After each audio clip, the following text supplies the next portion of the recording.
आप लोगों का स्वागत है। और अगर अभी तक आप लोगों ने मुझे सब्सक्राइब नहीं किया तो मेरे चैनल को सब्सक्राइब कर ले, बेल आइकन के नोटिफिकेशन को ऑन करके और ऑल नोटिफिकेशन को ओके कर ले।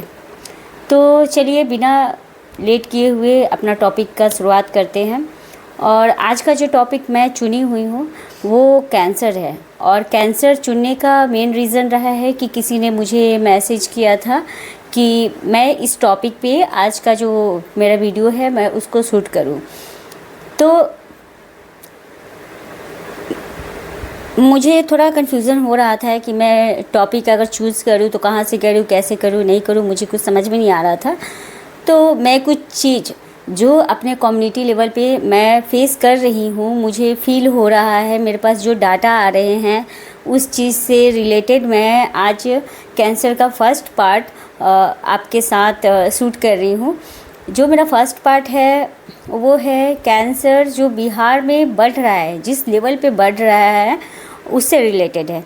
तो चलिए पहले टॉपिक स्टार्ट करने से पहले थोड़ा इस वीडियो को ज़रा हम लोग एक बार ध्यान से देख लेते हैं कि ये जो रिपोर्ट है वो कैसा है और किस तरह का आप लोगों पे एक इम्पैक्ट छोड़ता है।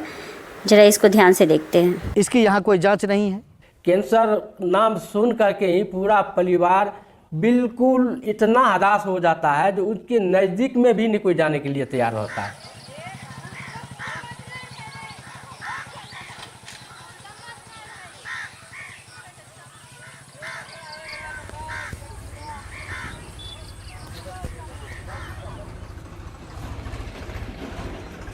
तो वहाँ पे डॉक्टर ने क्या बोला?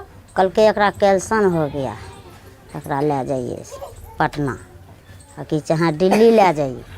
तो उतना जी रहती है तब न।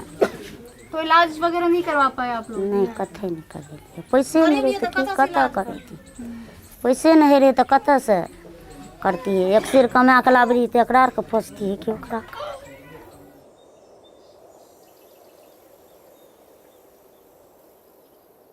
फुटबॉलर था, बहुत फुटबॉलर तो स्टेट लेवल का बहुत सारा गेम खेला, बहुत जीता भी, बहुत बड़ा विनर भी था। 6 माह पहले से तबीयत ख़राब हुई थी, उसमें हम लोग जो है उसको दिखवाए थे, पटना IGMS में रखे, फिर वहाँ से घर लाए, दिल्ली की तैयारी कर रहे थे। ज़्यादा सीरियस हो गया तो सहरसा ले गए, हॉस्पिटल में दिखवाए, फिर वहाँ से PMCH ले गए, वहीं जाके फिर एक्सपायर कर गया।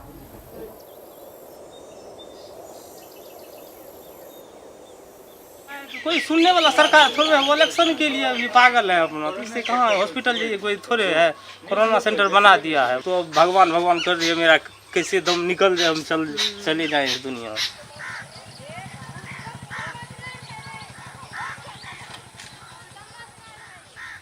जब मैं खोजने लगा तो इस पंचायत में 10,000 की आबादी है, 70 पंचायत का, और इस 10,000 में 50 लोगों की मौत हो चुकी थी कैंसर से, और 35 के करीब कैंसर मरीज हमको मिला। और जब खबर देखा तो यहाँ के ज़िला के DM एक्शन लिए, एक IGMS की टीम गठित की गई कैंसर डिपार्टमेंट का। एक पंचायत में 60 कैंसर मरीज देख करके वो लोग भी परेशान हो गए।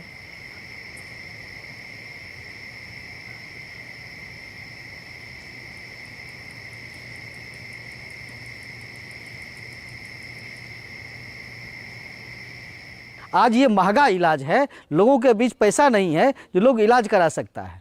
आज कैंसर अस्पताल की ज़रूरत हमारे सहरसा में है।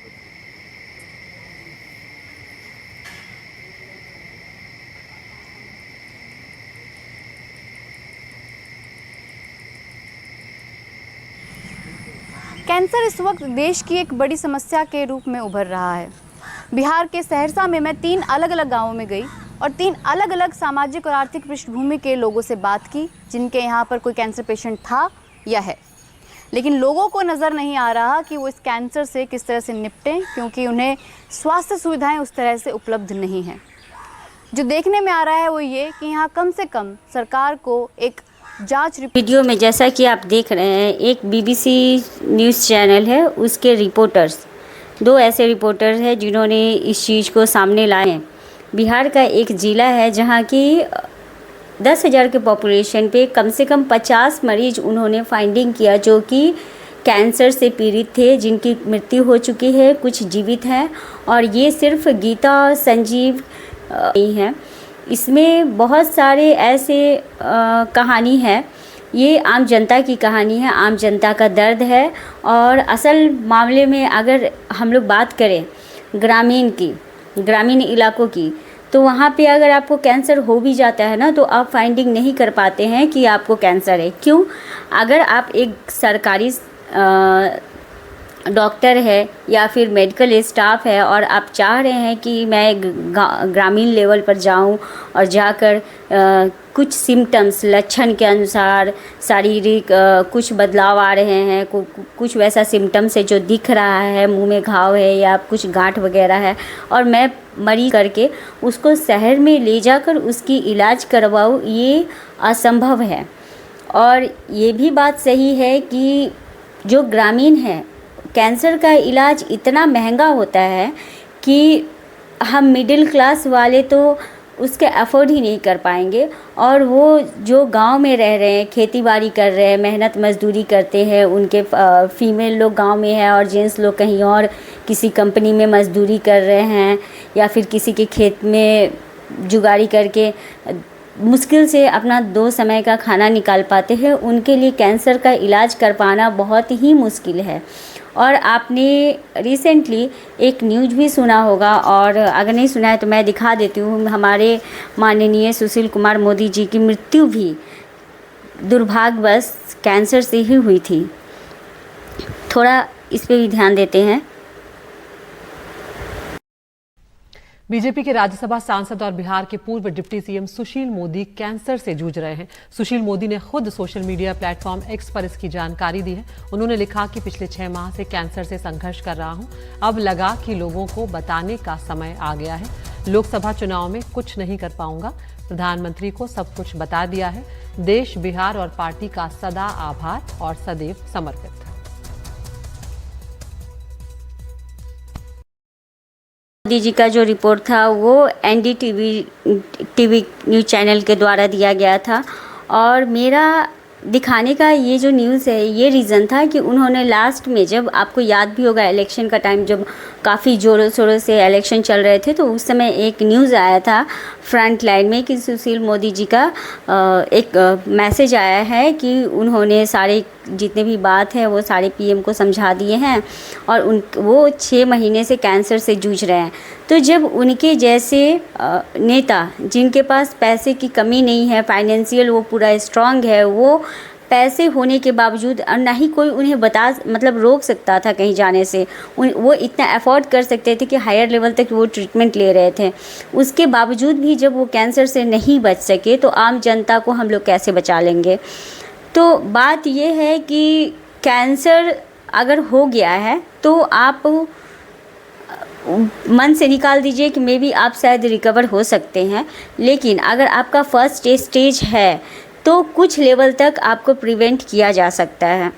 और अगर आप ग्रामीण एरिया से हैं, आपके पास पैसे नहीं हैं, तो बिहार सरकार हो या फिर सेंट्रल लेवल में अभी कैंसर पे इतना ज़्यादा वर्क किया जा रहा है ना कि अच्छे अच्छे अस्पतालों की स्थापना की जा रही है, जिसमें कि टाटा मेमोरियल हॉस्पिटल भी है।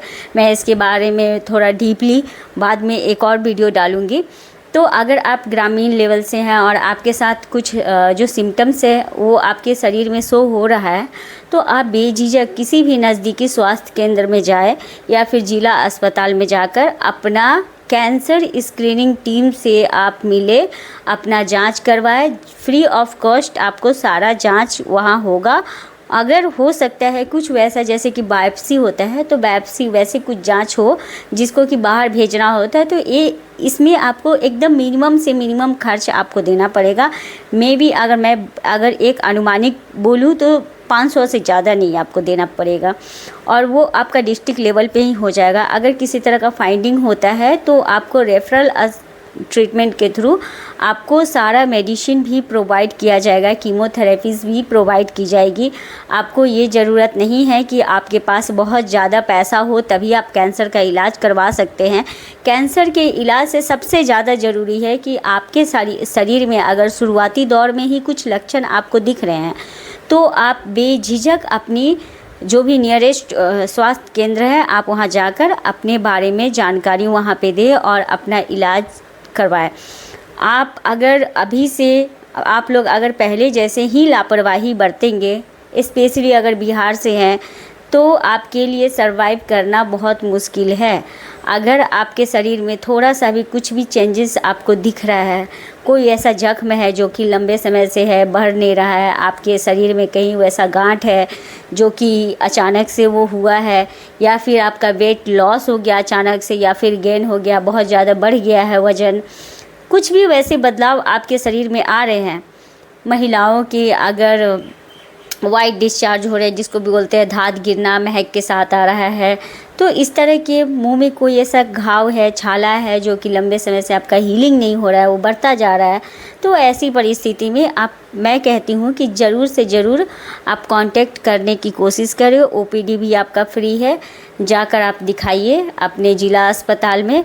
और ये जो बिहार की अगर मैं बात करूँ 2023 की, 2023 में कुल कैंसर के केसेस पूरे बिहार में कितने आए थे, तो ये 1 लाख से भी ज़्यादा का नंबर है, जो कि विश्वास करने योग्य नहीं है, अविश्वसनीय है, क्योंकि इतने बड़े लेवल में कैंसर आखिर आ रहा है तो कहाँ से आ रहा है हमारे बिहार में। इस चीज़ पे भी हम नेक्स्ट वीडियो में बात करेंगे कि हम लोग आखिर पहले तो इस तरह का कंडीशन नहीं था, हम उसी गांव में अभी भी है, उसी गांव में 20 साल 40 साल पहले भी रह रहे थे। जैसा हमारा रहन सहन पहले था सिमिलर आज भी है, लेकिन थोड़े से कुछ बदलाव आए हैं खान पान में।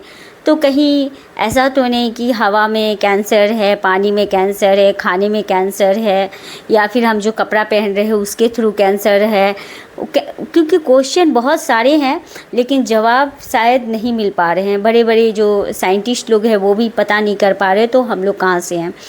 तो फिर भी मेरा एक इन सभी क्वेश्चन के ऊपर मैं एक वीडियो जल्द से जल्द शूट करूँगी, लेकिन मेरा आप लोगों से यही निवेदन है कि अगर आपके आस पड़ोस में या फिर आपके फैमिली में किसी को भी ज़्यादा एसिडिटी हो रहा है, क्योंकि स्टमक कैंसर बहुत ज़्यादा एकदम तेज़ रफ्तार से सामने आ रहा है देखने को, क्योंकि अगर उसका कॉम्प्लिकेशन का बात करें या फिर शुरुआती दौर के कारण का बात करें कि किस कारण से हो रहा है, या कुछ सिम्टम्स की बात करें कि क्या क्या लक्षण आपके दिखते हैं आपके शरीर में, तो स्टमक कैंसर में सबसे ज़्यादा जो देखने को मिलता है वो एसिडिटी फॉर्मेशन है, कि आपको इतना ज़्यादा गैस बनने लगता है और भूख लगना बंद हो जाता है धीरे धीरे।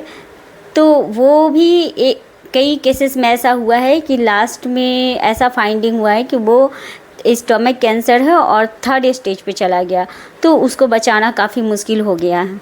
और ऐसे हर 2-4 दिन, 10 दिन, 15 दिन, महीना में आप किसी ना किसी का एक ना एक न्यूज़ सुन ही लेते होंगे, राह चलते, गाड़ी में चलते, किसी से बात करते हुए कि फलना इंसान को कैंसर हो गया है, उसके रिलेटिव्स में ये लोग थे जिनको कि कैंसर हो गया है। तो ये एक सर्दी खांसी जुखाम की तरह फैलते जा रहा है, लेकिन ये सर्दी खांसी जुखाम की तरह है नहीं जो फैलने के बाद रिकवर हो जाए। ये अगर आती है तो मौत देकर ही जाती है। इसीलिए आप से मेरा अनुरोध है कि अगर किसी तरह का बदलाव आए तो प्लीज़ जल्द से जल्द नज़दीकी स्वास्थ्य केंद्र में ज़रूर से ज़रूर जाएं।